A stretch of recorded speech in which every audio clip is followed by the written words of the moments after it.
Good morning, Kacy. It's Sally. I wanted to thank you for the video you just made this last week. I'm sorry I missed it. I was out of the country on a little trip, but I watched it this morning and it really, really spoke to my heart. And I wanted to point out a couple of things and share with you um, how it affected me.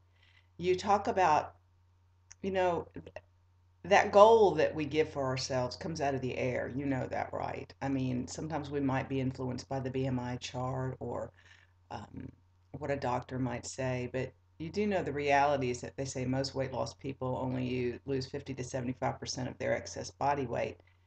And and I know you said you reached your year and you kind of petered out and didn't feel like pushing any harder because you're happy. And you know what? Hold on to that because no one is driving you more than yourself. And that's true for me. It's true for everybody when you get down to it. It- Reaching some goal, some number that's just been pulled out of the air to think that you're going to find happiness and total peace when you reach that goal is not true.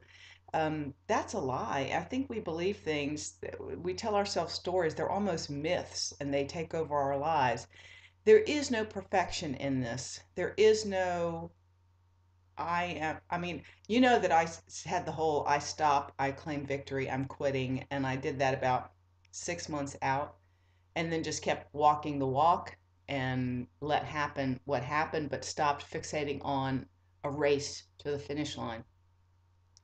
And I just really commend you the same methodology. You found a way to live your life, enjoy your life. So you have a few food issues. Well, you know what? You work on that. But perfection is an elusive um, mistress. You cannot find perfection. And goal is not perfection. It is simply a number that you hit. And I think we should go less and less by a number that we pulled out of the air as we're on our journey because we really don't know what that number is going to mean in reality until we're there. I'm a good example of that. I fixated on not being lower than 147 because before I had lost weight and I was 147 and oh my God, I look too skinny. No, da, da, da, da, da. I didn't like 147. I wasn't going to go that low. Well, lo and behold, I had to overcome that mental block about 147 for myself. So I didn't want to stop my body from going where it wanted to go if I followed the rules, if I did the thing with not with excess, so just with normal effort. And my body went down to 130. Actually, it's been as low as 128, 130, 131, 132. Today it's 132.3. But I'm going to tell you the truth, and you know this. I look in the mirror and I see a woman that's a little thin, a little tiny, a little older looking because she's lost so much. And that's part of the age thing. If I was 20 and I got down to 130, I'd probably feel fine about how I looked. But the reality is, I, don't, I think I probably I look better. Actually, I have a photo of me at 150 2 summers ago. And I looked great. I looked healthy and soft, rounded.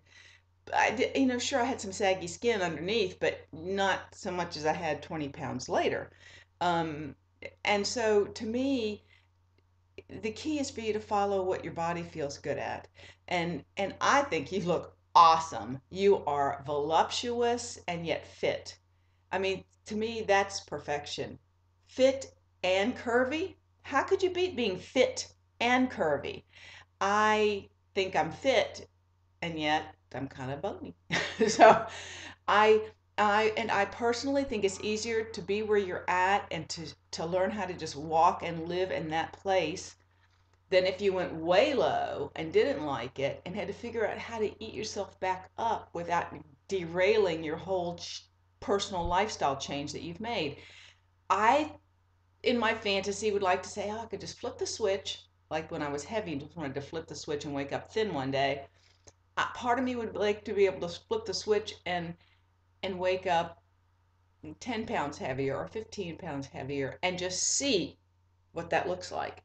It probably would fill out some of the wrinkles in my face or the gauntness in my face. It would probably fill out my bones, my rib bones here showing. It would definitely, it would probably take up some of the slack skin and plump it up a little bit. I'm sure I would look healthier. to the average person then. So I want to commend you to be happy where you're at, that perfection is really a place that we cannot achieve in our minds or in reality. We have to look for just peace. We have to say, I not only accept where my body is and the way it looks, which is awesome, your body. Um, I not only accept, but I embrace and squeeze tight the reality that I look rockin' awesome. I don't look sickly.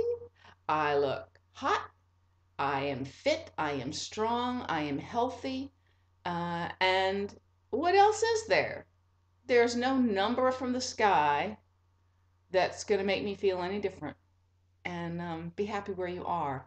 The key for you, I think, is going to be figuring out what that food thing is that you talk about, and hold on to the ground that you have gained. You have gained a lot of territory in your life. You don't want to let the enemy pull that back away from you. The food, the food monster. You don't want that pull. You don't want to have that pull back and take over territory that you have gained, because you've gained so much. You're an awesome woman, a strong woman, a woman whose life is very full and has lots to do. And I rejoice, and I give you a thumbs up because you're one of my heroes. Um, you take care, my friend. I love you.